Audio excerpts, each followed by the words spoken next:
morning, Dean. Good morning, Josh. How are you? Yeah, I'm pretty good trying to figure out which day it is and all that. We hear it's been a very big week. We're joined by Dean Winter, the Managing Director of Swire Hotels. We hear Hong Kong is crawling with people for a long time. Is that true? It is. This week is just incredible. There's a real sense that the good times are back. You know, Hong Kong is really rocking these last few days. So it's great to see.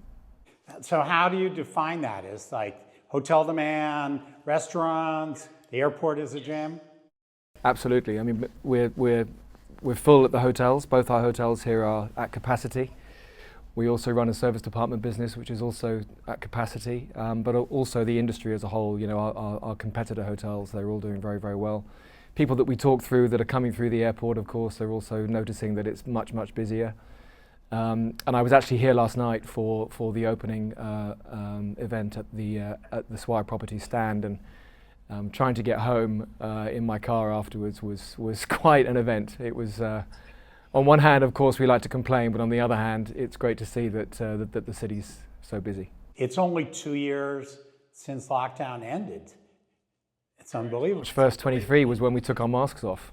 Exactly, yeah. I remember being there. I hear, do you see a different audience coming through, or we hear more Westerners? It's interesting, yes. I mean, I think when I was actually thinking back to that March 1st, 23 period earlier this morning, and Art Basel that year was absolutely incredible. I think there was so much pent-up interest and demand, and like anybody who was anybody in the art world was in Hong Kong for Art Basel 23.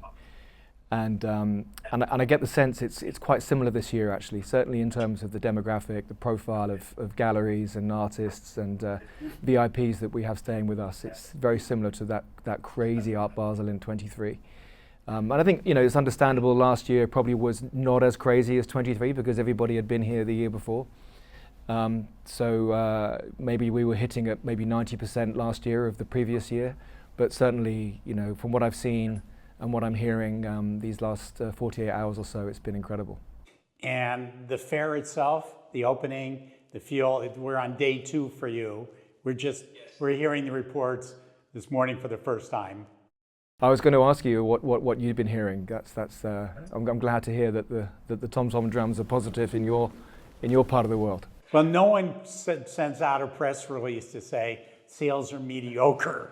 So, and then the same press releases make it out.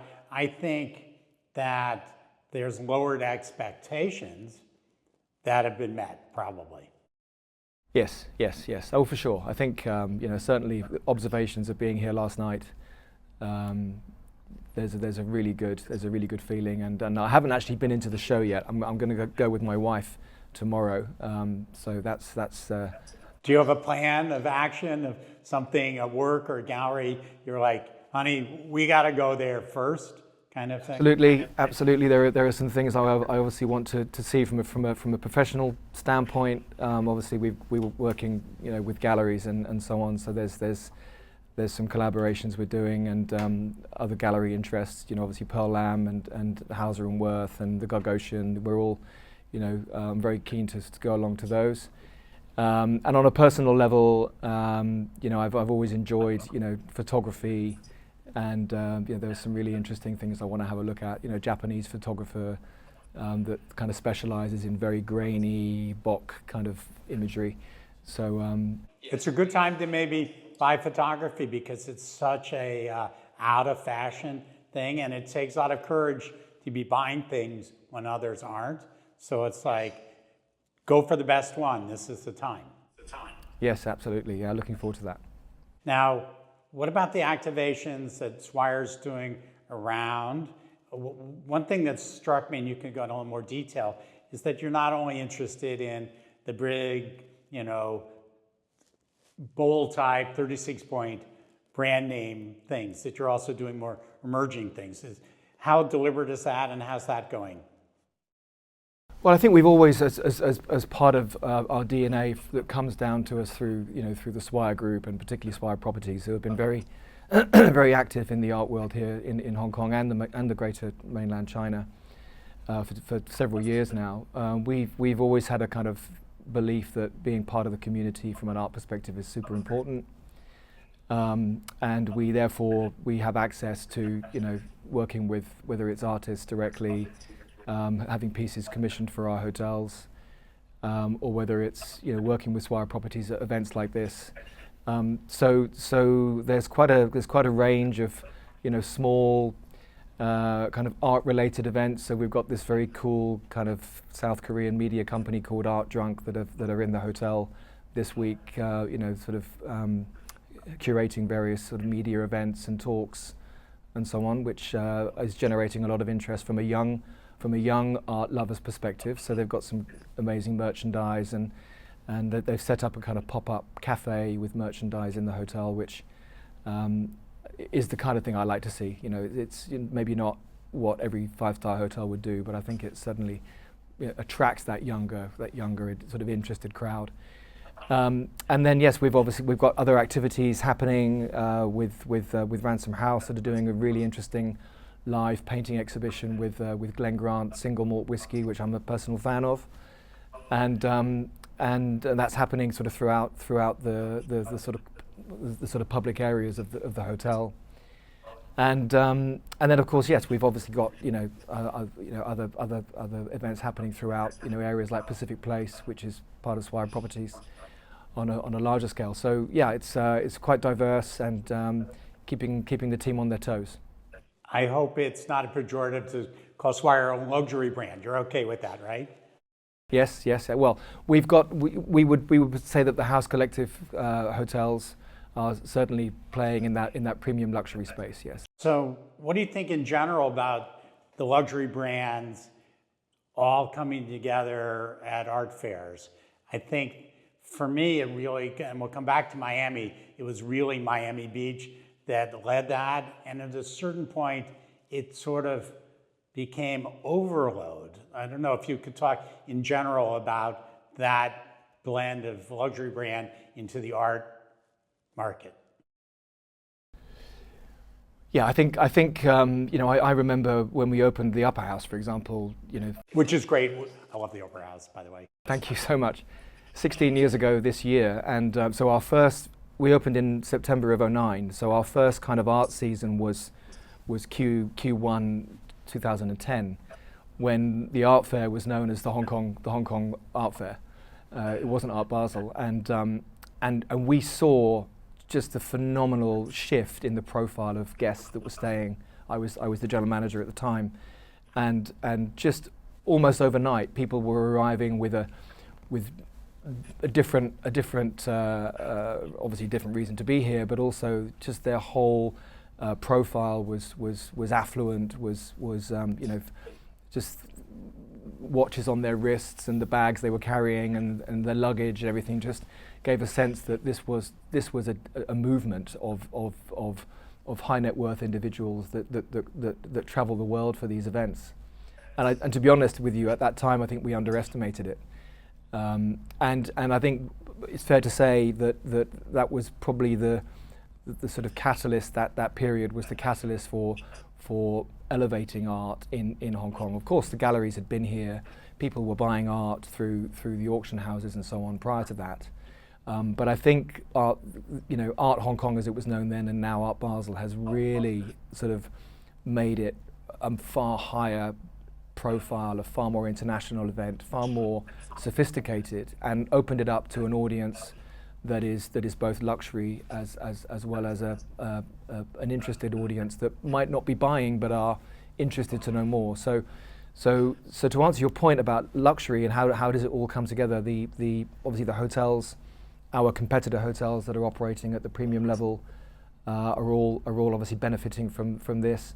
And then we start to see luxury fashion brands getting involved, luxury jewellery and accessory brands, and so on. And I wouldn't be surprised at one point whether we start to see luxury automobiles coming along as well. So there's definitely a convergence, because I think these brands and these organisations see that these events attract a certain demographic, a certain profile.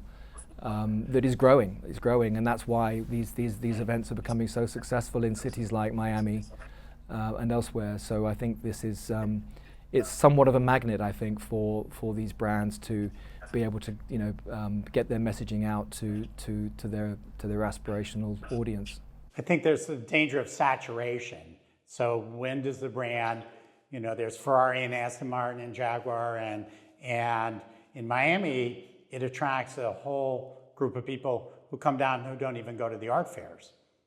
Could you see that happening? It's like an F1 race or something.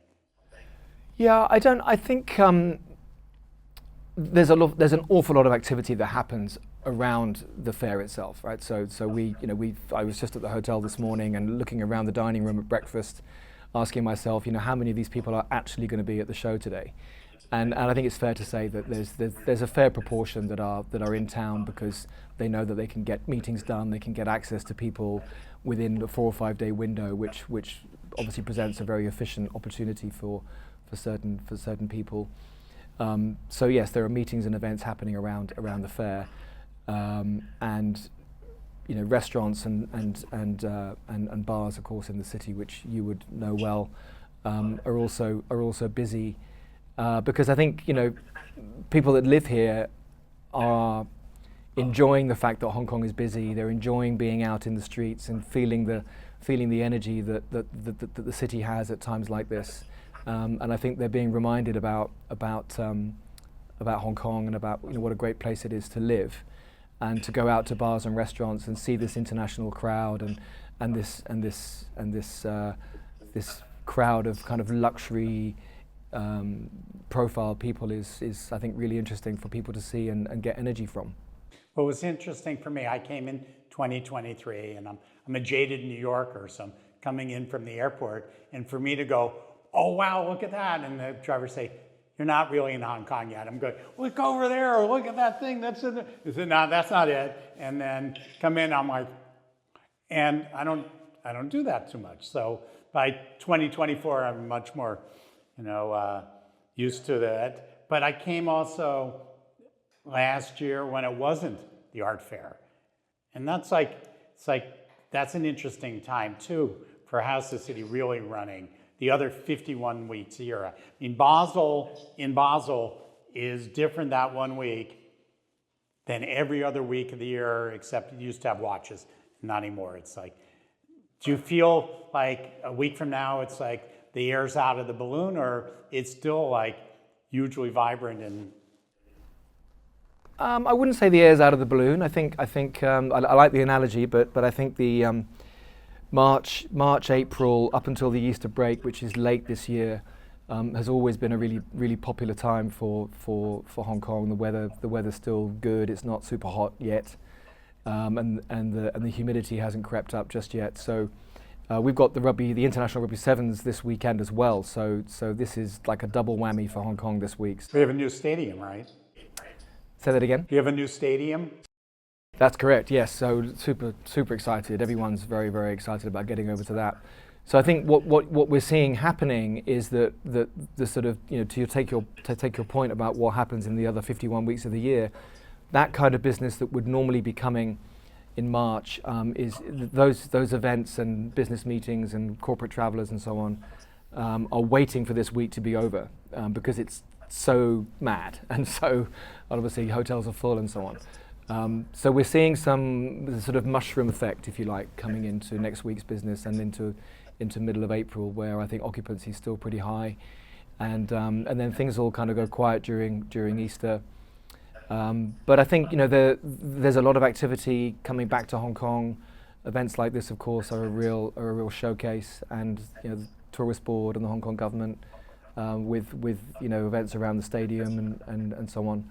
It's really driving a lot of interest for events in Hong Kong again. We've got Coldplay coming in April. That'll be an amazing 3 or 4 days as well. So yeah, the short to medium term horizon looks pretty good. We're excited. Now for Swire, you're going off continent though, or you've gone off continent, right? So where we were talking about before, it's like, wait a second, Swire's in Miami, right? Yes. So tell us a little. So I'll tell you my theory. I told you the other night that because traffic in Miami and Miami Beach are really bad, so I came up with a new strategy. Is you take 2 hotel rooms and you take one in Miami, because when you're at the Design District and at the Art Museum and all the people live over there, you stay over there by the airport, and then you take another hotel room in Miami Beach. So you're there, you choose a good time, and you've got the option of wherever the traffic is to stay. It's like, so I'm pushing for people to stay in Miami and not just Miami Beach. So tell us about your place there. Well, we're in Brickell city centre, which is sort of close to what you could call the traditional kind of downtown area. So we're on the other side of the river from downtown in Brickell, which historically has been a kind of premium residential area. And Swire Properties have been building condominiums there for 50 odd years or so, and built what is now Brickell city centre with a retail, shopping, hotel, which is our East Hotel, and some residential towers and office and so on. That was all completed in sort of 2016 or so, and at that time, obviously, they were looking for an operator for the hotel. We'd already established the East brand as a very successful lifestyle brand in Asia, and they gave us the opportunity to brand it and flag it.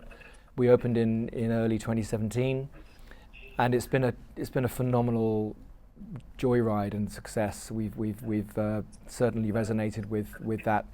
Do you think you can resonate into the art world? Because me, I never heard of it. So it's like I'm a test market of one, but no, I think the short answer is yes. We've done events around Art Basel in Miami, because obviously that event is not limited to the beach anymore. So we've done some really great kind of installation pieces in the last couple of years in the lobby, public areas of the hotel. So I think if we'd been on the beach, you would have heard about us. But the fact that we're in Brickell, Brickell, certainly in the last 7 or 8 years, has just transformed. And I'm very confident that Brickell will be an obvious extension of Art Basel in the as a district in the future. The hotel's got an amazing rooftop bar. We've won numerous awards for top 50 bars in the world. The bar's called Sugar on the rooftop. It's an amazing venue. We've got a Uruguayan grill, which is sensational, with a beautiful terrace. So and great public spaces, indoor and outdoor, which are super for installations and so on. So, and the district is also, because it's such a premium residential area, there's a lot of very affluent residents from all over the world, but particularly from South America, that live there. And so you can get a sense from looking at the cars on the roads and seeing what people are wearing as they walk around the mall and so on. It's a very, very affluent neighbourhood, and I'm only positive about the future of Art Basel in Miami as far as Brickell's concerned. I think be curious to see a different strategy. There's a different audience. They're largely from Latin and South America or from Long Island. Those are sort of like, and to see how the luxury brands have must be interesting for you, because it's not one strategy fits all. Correct, absolutely. And whilst it's Art Basel and it's Swire Hotels, the programming that happens in Miami is very different to what happens in Hong Kong, for example. So you're absolutely right. It's unique. It's ever changing. It's extremely colourful. And we love it there, and I enjoy going over. I sadly probably have to avoid being there during Art Basel because there aren't enough rooms for our staff to go over. But we've got colleagues that are based in the US that go and tell us how amazing it is. It's like, it occurred to me about a year or two ago, and maybe as you see the total global economy, that one part of the economy that's really done well post-COVID is hospitality. It's like, is it still outperforming most businesses, would you say? In the US, no, globally. Well, yes, I think not all countries, not all areas. Certainly the US throughout COVID and after COVID did very, very well domestically initially, and then more so internationally as borders opened and so on. Certainly, I think there's been a lot of interest in the sort of wider leisure destinations within the US and the Caribbean, of course.